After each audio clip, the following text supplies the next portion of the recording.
What is that? Up in the sky? Oh, I see it now. It's beautiful. But what could it be? I don't know. Let's ask our local army recruit, Sergeant Johnson. What would it be? In the sky. Well, kids, that's Sputnik. What's Sputnik? And how would you describe it? It's a Russian space satellite up in orbit.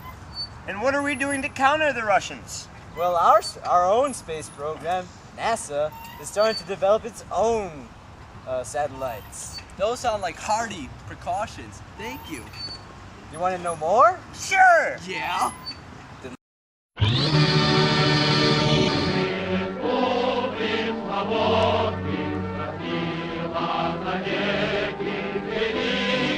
Behold, Kazakhstan. Within lies Soviet Russia's Baikonur Cosmodrome. On October 4, 1957, 1928 minutes, Moscow time, Soviet scientists launch our most glorious achievement since the fall of Hitler's Reich. Sputnik.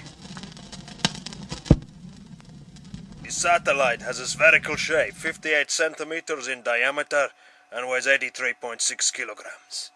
It is equipped with 2 radio transmitters continuously emitting signals at frequencies of 20 and 40 megacycles per second. 5, 4, 3, 2, 1, launch ski.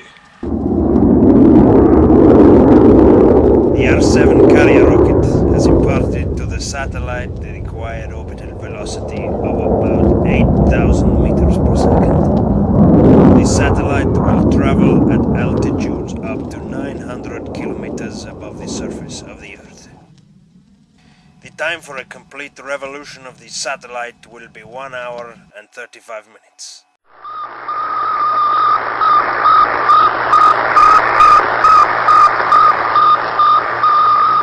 Artificial Earth satellites will pave the way to interplanetary travel, and our contemporaries will witness how the freed and conscientious labor of the people of the new socialist society makes the most daring dreams of mankind a reality.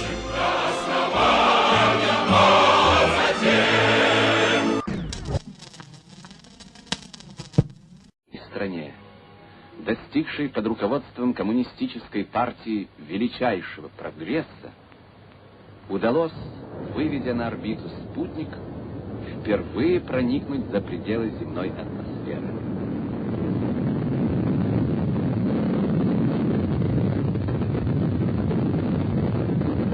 Четвертый день весь мир был поражен успехами советской науки и техники.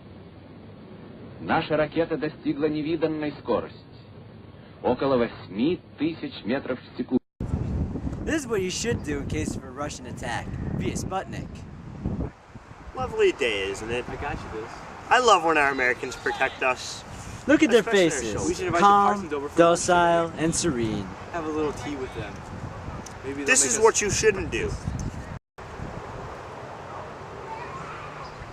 Oh God! I'm gonna die! I'm gonna die! Give me! Help me!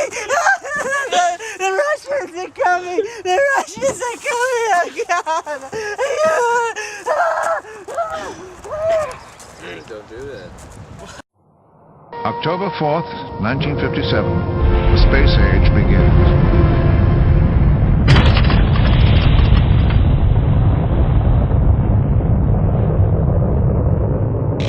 Sputnik shocks a complacent America.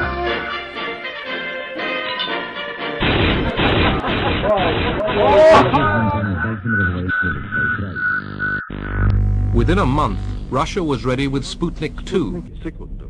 A bordo la cagnetta Laika. This time, it carried a passenger, Laika, the dog. The first living creature to reach space. As a passenger, in a special chamber built into the satellite frame, was Laika, who had been especially trained for this flight.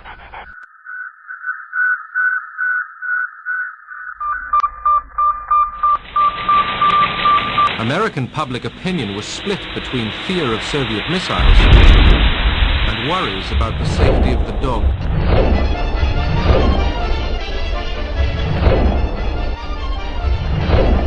And I don't mean to be facetious at all, but something to be remembered is that there's a female up there circling Mother Earth. The Russian scientists wanted to find out as much as they could about what happened to Laika up there in the satellite.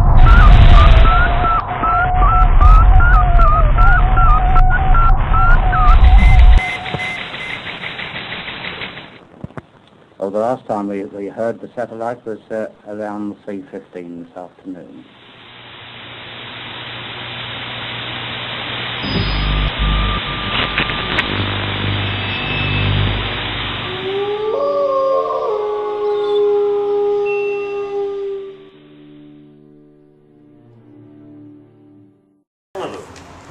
Hi, I'm President Kennedy, and as many of you may have heard, Russia has put a dog into space. We are furthering our efforts by putting a chimpanzee into space. So take that, you Russian communists. Takes a giant step as scientists and technicians prepare to orbit Enos, a 5-year-old chimpanzee, around the Earth. This is the preliminary, all-important step in space research that the U.S. insists on being successful before a man makes an orbital flight. Part of a highly trained team of chimps, Enos has been taught to perform certain tasks aboard the capsule when lights flash. His reward, a banana-flavored tidbit. The flight is delayed almost until the deadline. But now the countdown approaches 0 and blast off. History in the making.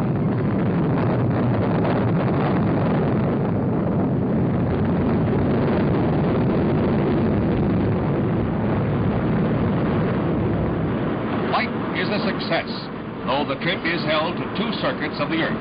The chimp's cabin began to heat up, a condition an astronaut could have corrected. So control officers decided to bring him down before he completed his 3rd trip. He landed in the sea south of Bermuda and is brought to the islands for quick medical checks before he is taken back to Cape Canaveral for a thorough examination. Scientists are elated at the condition of both chimp and capsule. They came through the test in a manner that brings a manned flight closer to reality for the U.S. space team.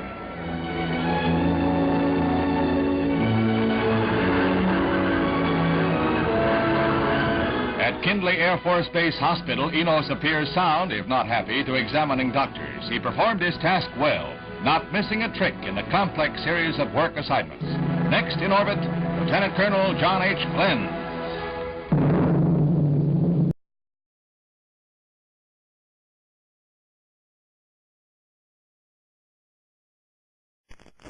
I believe that this nation should commit itself to achieving the goal before this decade is out of landing a man on the moon and returning him safely to the Earth. We choose to go to the moon in this decade and do the other things, not because they are easy, but because they are hard. Because that goal will serve to organize and measure the best of our energies and skills.